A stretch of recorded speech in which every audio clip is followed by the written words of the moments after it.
was finally able to sleep. Simple things, when you are deprived of them, you realize their value. So when you think about it, you got all these layers of complexity and external values built into what you've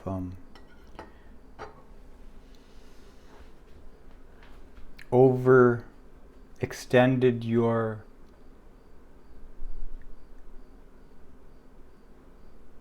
self with. I can't find the words. Basically, when you subjectify objectifications, you limit your truth.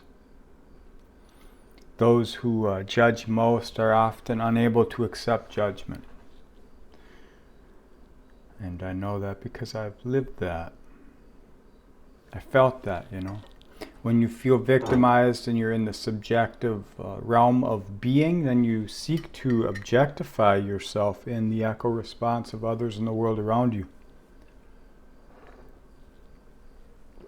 It is just natural, I think. I feel. So then you realize that life is about, developing yourself, overcoming things, transforming, swimming, essentially. You either get pulled in one direction or you push in another.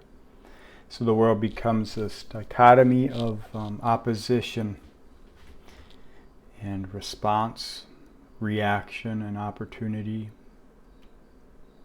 In any case, you come to understand these things in life. And that's not the only thing we're understanding. It's just a subjective thing that I've gone through. A lot of people do. So if you feel like you can't pay attention to the world and all the crazy stuff that's going on because it doesn't reflect well for you, then you got to realize that you and I and all of us were the descendants of Cain. And Cain is calling his children home. Now, this doesn't mean that we are sinned or we are evil or we are negative or any of that stuff. It just means that we're growing through this period of time-space. There's a note being played and we're in resonance of that note. Now, if you've seen the insanity of the world or the unsanity, and you don't relate with it, you don't like what you see, then you aren't under the spell of, what's that? Remember the guy, he goes into town with a flute and he starts playing it and all the rats following him. So you're not under the spell of the music. Well, anyways, the rats are following Cain right now, and the rats are people that are living in their shadow. They're just, they base their survival off the edifice of the structures that have been created by our forefathers, which slowly devolve and corrupt themselves and begin to decay into the Tower of Babel. Well, the next part of that story is, I believe the town didn't pay the guy. This is one way the tale goes. So then he plays a different song and he pulls the children out of the town. And that, to me, it's not necessarily a Freddy Krueger story. It's a mythological archetype. It is a allegory for individuation. People that hear their own music, essentially.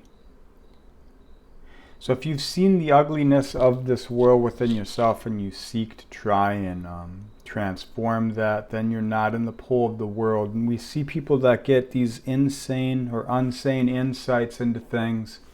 They go off the rails and then they become edifice to reinforce what it is they battled. They became what they fought. Like Ted Kaczynski is an example. There's many examples.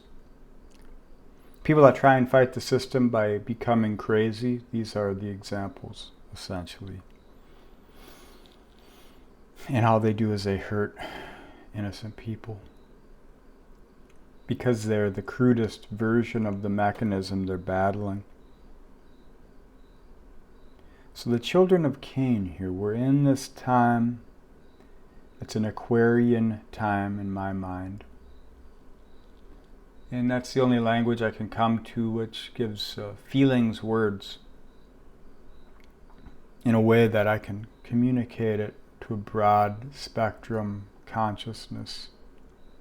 People that are on different frequencies, who believe in different things, but they understand there's patterns. So I finally got a full night's sleep,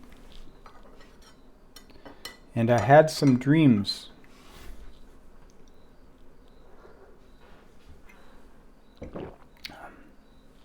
They don't necessarily make me feel good, but it's just more words for feelings.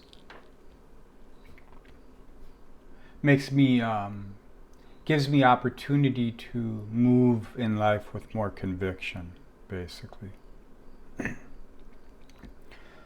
So I've invested heavily in this crypto crap. And it's not crap because it's not real, it's crap because it's supporting the Ahrimanic expression of the Aquarian shadow. Technocracy, essentially. Now, I had a dream, I was on some kind of YouTube chat thing, and all these XRP holders were giddy because it has mooned, which means the price skyrocketed. Essentially, the idea is that Bitcoin was the Trojan horse to get free-spirited, thinking, individualistic people into supporting this crypto thing, which worked.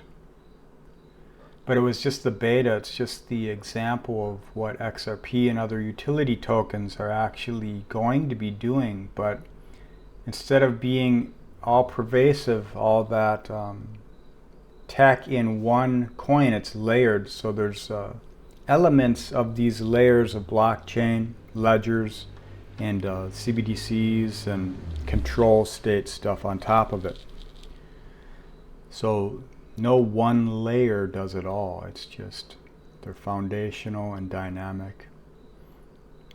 So the utility coins are down here, these blockchain ledgers.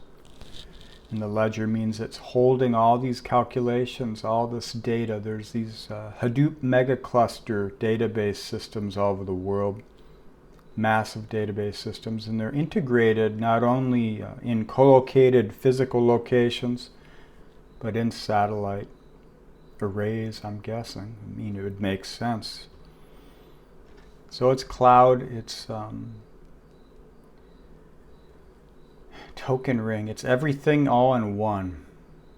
It's SkyNet, essentially, if you've ever seen Terminator. So you can't really pull that down unless Snake Plissken or the sun or something destroyed all electricity and all the Faraday cages were melted somehow. Electricity is its own consciousness.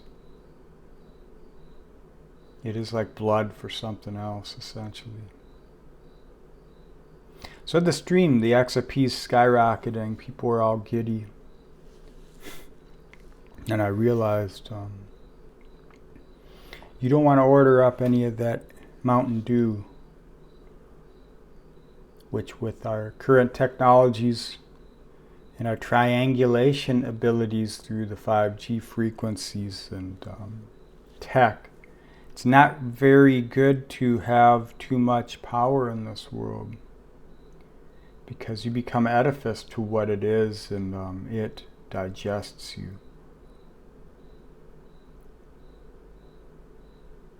So I'm kind of nervous about holding as much as I hold. I'm probably going to be figuring out a way to donate a lot of this to people that will be building different things. But that's just a rough idea.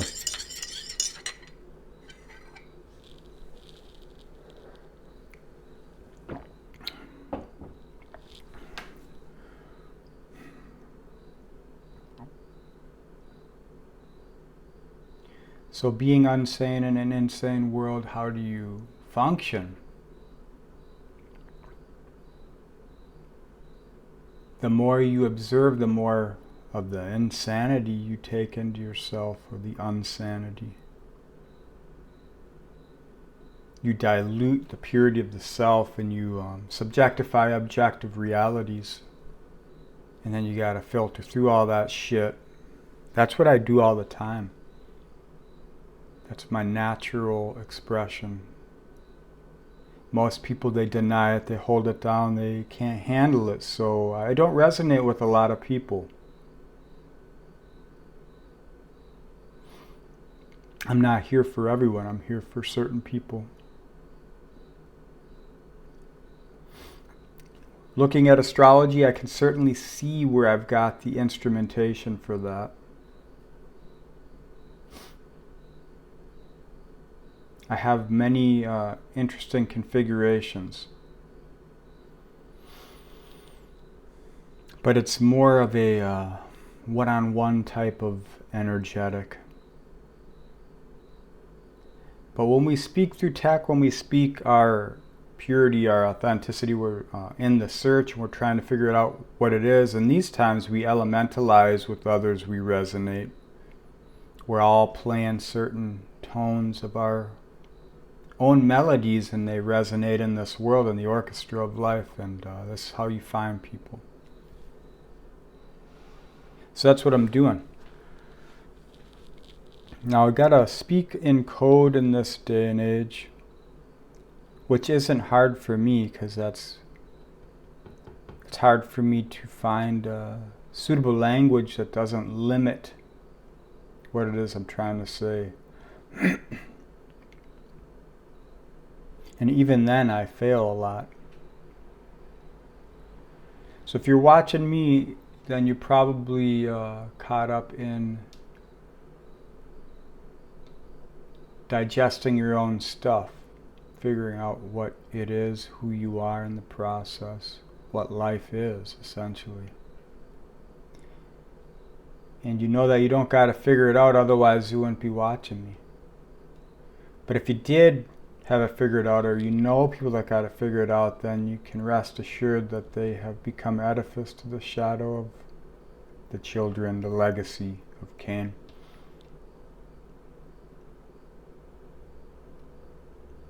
Now, legacy of Cain, you know, if you're not a Bible person, that's okay. It's mythology. It's Medusa's stare, you know. We are all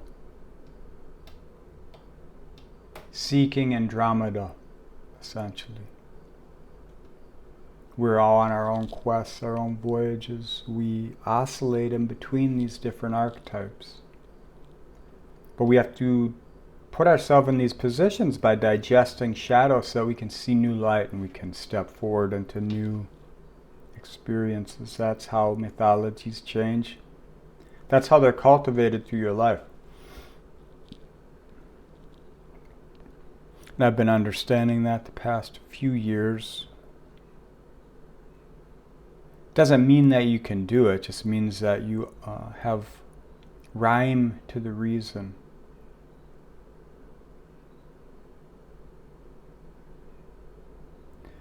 Alright, well, the world's going to get more weird.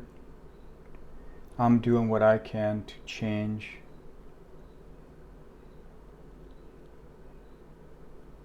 So if you work towards changing something in your life now, you empower yourself.